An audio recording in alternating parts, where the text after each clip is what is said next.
શ્રી વલ્લભાધીશ गिरिराज धरण की जय। श्याम सुंदर श्रीयमने महारानी की। श्री गुसाई जी परम दयाल की जय। गोकुल नाथ की जय। दाव दयाल की जय। श्री नवनीत प्रिया लाल की जय। अपने माथे विराजता सेव्य स्वरूप की जय। बधाई वैष्णव ने जाजा करें जय श्री कृष्ण। जय श्री कृष्ण। ग्रीष्म ऋतु ઠાકોરજીને અત્યારે શીતોપચાર. કાલે ઓલા વૈષ્ણવ સાવરકુંડલાના આવ્યા હતા.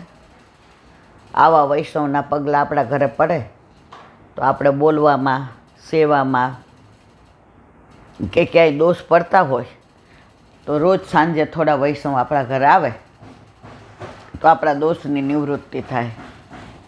આજે એવી કાંઈ ઉંમર નહોતી, 50 નહોતા પૂરા, અને ઠાકોરજી પુષ્ટ કરાવ્યા. આ 14 વર્ષ થયા સાવરકુંડલાની બહાર નહોતા નીકળ્યા કે મારા ઠાકોરજી મારા હેવાયા છે. હવે થોડા મોટા થયા એટલે મારા વરે કીધું કે હવે થોડા મારા હેવાયા થવા દે. તો 2 જણા ન આવ્યા. પહેલી વાર બહાર નીકળ્યા, એના વર તો નીકળ્યા જ નથી. હવે એ એકલા આવ્યા. હવે એના વર કહે કે હું 2 દિવસ અને 2 દિવસ માટે. કાલે તો રાત્રે 11 વાગ્યાની બસ હતી. મેં કીધું તમારે 11 વાગ્યાની બસ છે ને સત્સંગમાં બેઠા ને? મને કહેલા બેન લૌકિકમાં ક્યાંય ગયા હોઈએ તો બેઠા રહીએ છીએ કે નહીં? તો આ તો આજે આપણા ઓલું આપણા દેહનું હોય છે, આ આત્માનું છે. તો આવા બધા વૈષ્ણવ સાંજે 5 થી 6 આવે અને જે બધા વાતો કરે ત્યારે મને એમ થાય કે એલા બેન તમે તો કાંઈ નથી કરતા, તમને કાંઈ સમજણ જ પડતી નથી. આવા ભગવદીઓ તમારા ઘરે આવે છે ને એની આડીથી ને વલ્લભે તમારા ઉપર કૃપા કરી છે. અત્યારે એક વૈષ્ણવ આવ્યા હતા,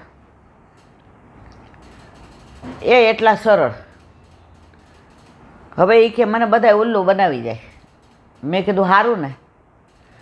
પડી કે તમારા સત્સંગમાંથી એક વાક્ય મને મળ્યું કે વંચકોથી સાવધાન. તો ઈલાબેન ખબર નથી પડતી મને વંચક કોને કહેવાય. મેં તમને નહીં, મને નથી પડતી.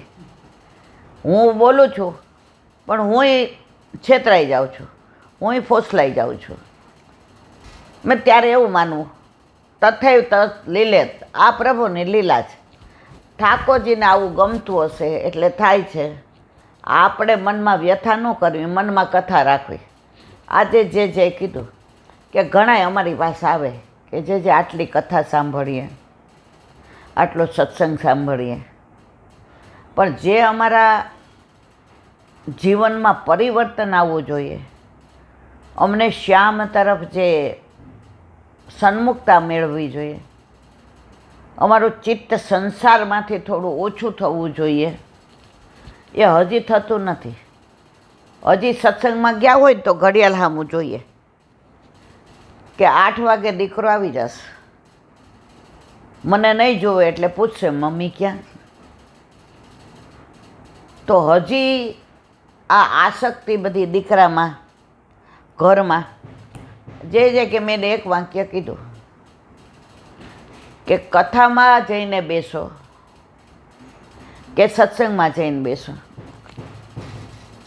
જ્યાં સુધી તમે કથામાં ને સત્સંગમાં બેસો છો ત્યાં સુધી તમને અસર નહીં થાય. પણ કથા અને સત્સંગ તમારામાં બેસી જશે તે દિવસે તમે આ બધું મને કહેવા નહીં આવો.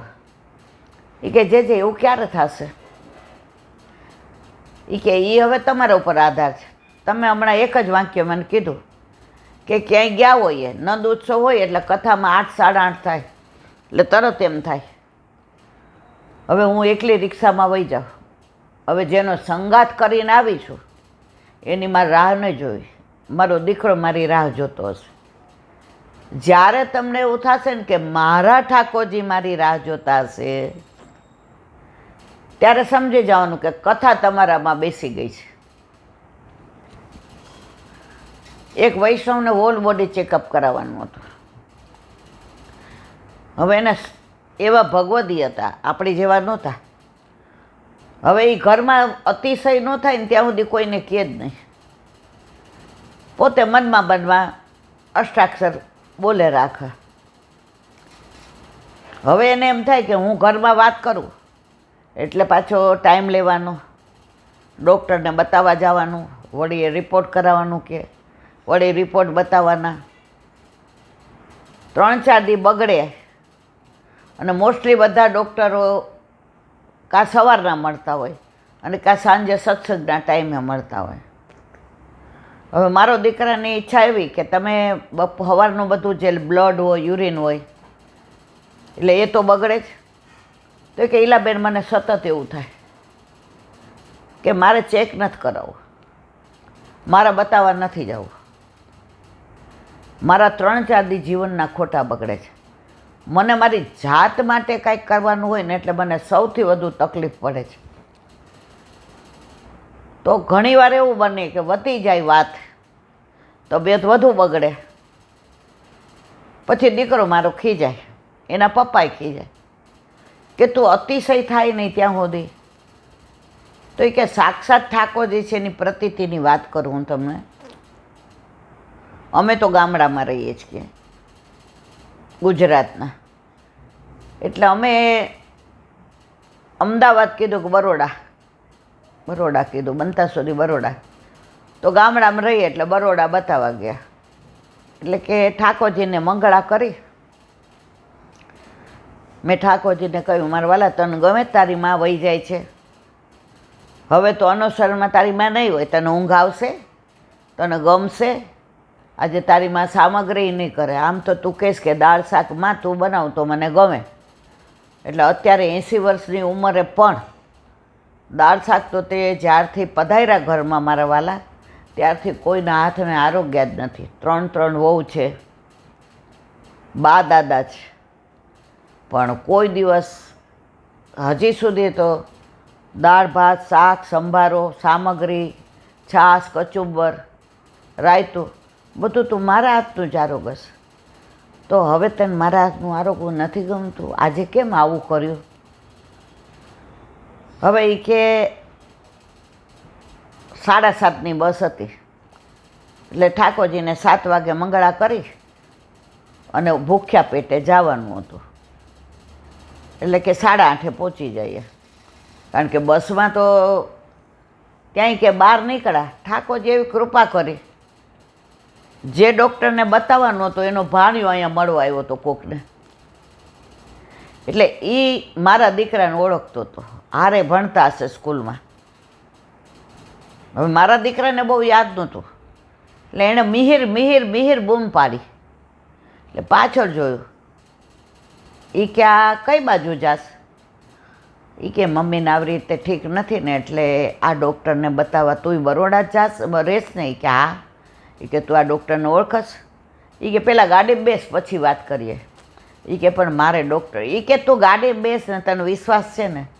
એટલે કે હું ને મારો દીકરો બે ગાડીમાં બેસી ગયા. એ એકલો જ હતો. રસ્તામાં કે એ મારા હગા મામા છે, હવે તને હાલ ત્યાં જ લઈ જાઓ.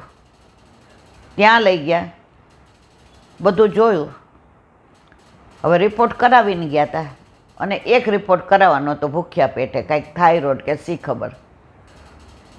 એ કે ઈલાબેન માનશો નહીં, અમે 8:15 પહોંચી ગયા. હવે આના મામા એટલે સીધા અમને 8:30 અંદર લઈ લીધા.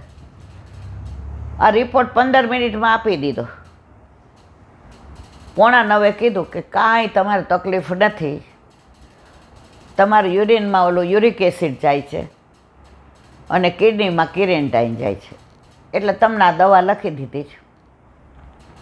મહિના પછી તમે બતાવવા આવજો. એટલે કે મિહિરે કીધું, મામા કયા ગામના જ ખબર છે? આપણી બેન રહે છે ને જેનું સાસરું ત્યાં. એ કે લે તો દર મહિને હું એને મળવા આવું જ છું, તો તમે ન આવતા, આવતા મહિને હું જ આવીશ, તમારા ઘરે ચા પાણી પી જઈશ. કે મને એ કે આમ હરખનું રડવું આવે કે સવારે મને હું ઠાકોર જ્યારે ઝઘડીને આવી કે તને હવે મારા હાથનું ભાવતું નથી, તને હવે માના હાથ દુખાઈને થાકી ગયો છે, મને ભલે તું લઈ લે, મને વાંધો નથી, પણ આ 3-4 દી મારા જે હોસ્પિટલ જવા બગડે છે, બરોડા જાઉં છું તો મને તને છોડીને જવું ગમતું નથી. તને સમર્પણ તુલસીજી હાથમાં લઈને કરું અને કયા વનમાં પધારશો એ પૂછું, ત્યારે તું જતાવે અને પછી બધાય પ્રસાદ લેવા બેસે ત્યારે એમ કે મમ્મી ઠાકોરજી પ્રેમથી હારે ગઈ છે, એક જ ટેસ્ટની રસોઈ બને છે. ત્યારે હું રાજી થાવ કે મારા ઠાકોરજીને મારા 8:45 નીકળ્યા. મારા દીકરાએ કહ્યું મમ્મી સવારની ચા નથી પીધી. કેલાબેન ખોટું નહીં બોલવું, હજી મેં બહારનું ન છૂટકે ખાઉં છું. જઈને હોટલમાં, અમે તો ગામડામાં રહીએ એટલે, પણ આવું મેં કીધું ના બેટા મારે ચા નથી પીવી. મારા મનમાં હવે જો દીકરાને આ બંધ કરી દો, દીકરાને ભલે રહ્યો ચાલો, દીકરાને એમ કહું કે ચા પીએ તો અડધો કલાક બગડે, એટલે મિહિરે કીધું ના ના મારા ઘરે જ ચાલો. એટલે મેં મિહિરને કીધું મિહિર મારે એક વ્યવહારિક કામે જવાનું છે ને, એટલે તું મને જવા દે. મારો દીકરો મારી સામું જોવો મેં, એ કે કાકી તમે ચા પીને જાઓ ને મારા ઘરે, બહારની ન પીતા હો તો. એ કે બેટા મારે ચાય નથી પીવી, બીજી વાર તારા ઘરે પ્રસાદ લઈ સાંજે આવીશ ત્યારે. 9:30 ને 5 અમે ઘરે પહોંચી ગયા. મારી વહુએ મંગળભોગ સરાવી હજી શ્રૃંગાર કરતી હતી અને એકબીજા પૂછતા હતા કે આજે અદકીમાં કઈ સામગ્રી બનાવી છે. બા આવશે તો શ્રમભોગ ધરાવીએ ને, કારણ કે ઠાકોરજી બા વિના રહીએ ને તો બાની પાછળ પાછળ ગયા હશે. કુકર કર્યું હતું, લોટ બાંધ્યો હતો અને શાક સુધાર્યું હતું. જઈને ખંખોડિયું ખાઈ સીધી રસોડામાં ગઈ. દાળ ભાત શાક, થોડોક માનભોગ બનાવ્યો, પાપડ તળ્યા થોડાક અને કચુંબર કરીને રાયતું કર્યું. અને 11:15 હું ઠાકોરજીની પાસે ગઈ. લાલે સવારે ઝઘડી હતી એટલે તને ખોટું લાગી ગયું કે તને મારા હાથનું ભાવતું નથી? ત્યાં આજે સાબિત કરી દીધું કે તને તારી માના હાથનું જ ભાવે છે. અને 11:15 રાજભોગ ધર્યો અને થોડો શ્રમભોગ ધરાવ્યો કે આજ સવારે ઝઘડી હતી ને તો આજે શ્રમભોગ ધરાવ્યો. શ્રમભોગ ગાયને ખવડાવ્યો અને બધાએ પ્રસાદ લેવા બેઠા. ત્યારે મિહિર બોલ્યો કે મમ્મી મને હવે સમજાયું કે તને ઉતાવળ ઠાકોરજી. મેં કીધું ના બેટા મને કાંઈ ઠાકોરજી માટે ઉતાવળ નહોતી. જો પ્રગટ કરે રસ ચાય, જે વચનામૃતમાં એ જ કે ભાવલાવેડા નહીં કરવાના, ભાવ રાખવાનો. અત્યારે એ કે એટલા ભાવલાવેડા થઈ ગયા છે ને કે આપણને ભાવલાવેડા ને વેવલાવેડા. મેં કીધું ના બેટા એવું નહોતું, પણ મને એમ થયું કે ઘરે જઈને ઠાકોરજીને અનુસર કર્યા પછી 12:30 મેં ચા પીધી.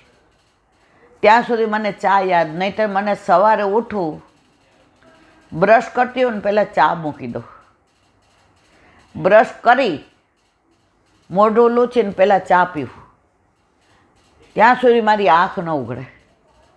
એના બદલે 12:30 ચા પીધી તો મને યાદ ન આવ્યું.